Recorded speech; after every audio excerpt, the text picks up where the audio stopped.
Hi అండి. Cauliflower fry ఎప్పుడైనా తిన్నారా? తినే ఉంటారు. కానీ ఈ ప్రాసెస్లో చూడండి, చాలా తక్కువ ఇంగ్రీడియంట్స్, చాలా ఈజీగా త్వరగా అయిపోతుంది. ఓకే, ప్రాసెస్ చూద్దాం.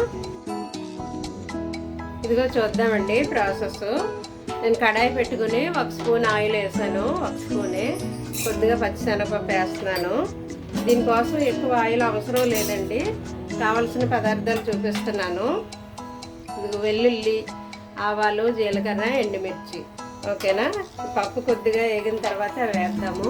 ఇదిగోనండి కాలీఫ్లవరు, కొద్దిగా అల్లం వెల్లుల్లి పేస్టు, కొత్తిమీర, కరివేపాకు, ఒకటి పచ్చిమిర్చి చిన్నగా కట్ చేసి ఉంచాను. ఓకేనా? ఈ పప్పు కొంచెం వేగిన తర్వాత పోపు దినుసులు వేద్దాము. వేగిందండి, కొద్దిగా అన్నీ వేసేద్దాము.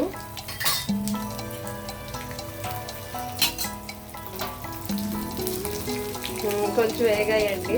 వేగిన తర్వాత ఇది అల్లం వెల్లుల్లి పేస్ట్ వేసేస్తాను. ఓకేనా?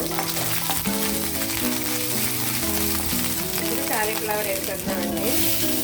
కాలీఫ్లవర్, పచ్చిమిర్చి, కరివేపాకు వేసేస్తున్నాను. కొత్తిమీర కొద్దిగా వేసి కొద్దిగా లాస్ట్లో వేయడానికి ఉంచుకుంటున్నాను. ఓకేనా?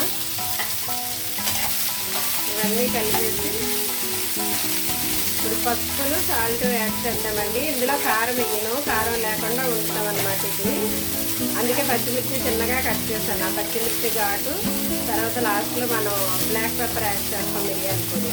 ఆ మిరియాల పొడిని పచ్చిమిర్చి కారం ఉంటుందండి. మామూలుగా మిరపకాయల కారం వేయను ఇందులో. అది దీని ప్రత్యేకత అనమాట. ఇదిగో కొద్దిగా పసుపు వేస్తున్నాను. ఇది కొంచెం అదే పసుపు కలర్లో ఉంటుంది, కారం వేయం కాబట్టి చల్లగా ఉన్నట్టు చూసుకోండి. మీరు రుచికి సరిపడా సాల్ట్ వేసుకోండి. ఓకే, ఇప్పుడు ఇవన్నిటినీ కలిపేద్దాము. కలిపేసి మూత పెట్టి ఈ సిమ్లో ఉంచండి. మీరు సిమ్లో అలా మగ్గుతుంది అన్నమాట. ఓకేనా? చూద్దామండి మన కూర ఎంతవరకు అయిందో. ఫ్రై వేగిపోయండి. ఓకేనా? ఆ ముక్క మెత్తబడింది. ఇప్పుడు నేను కొద్దిగా జీరా ధనియా పౌడర్ వేస్తాను.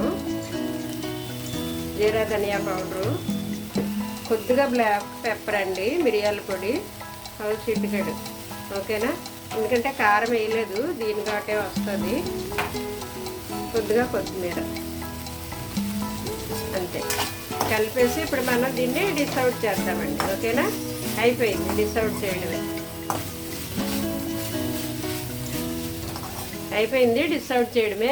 Thank you for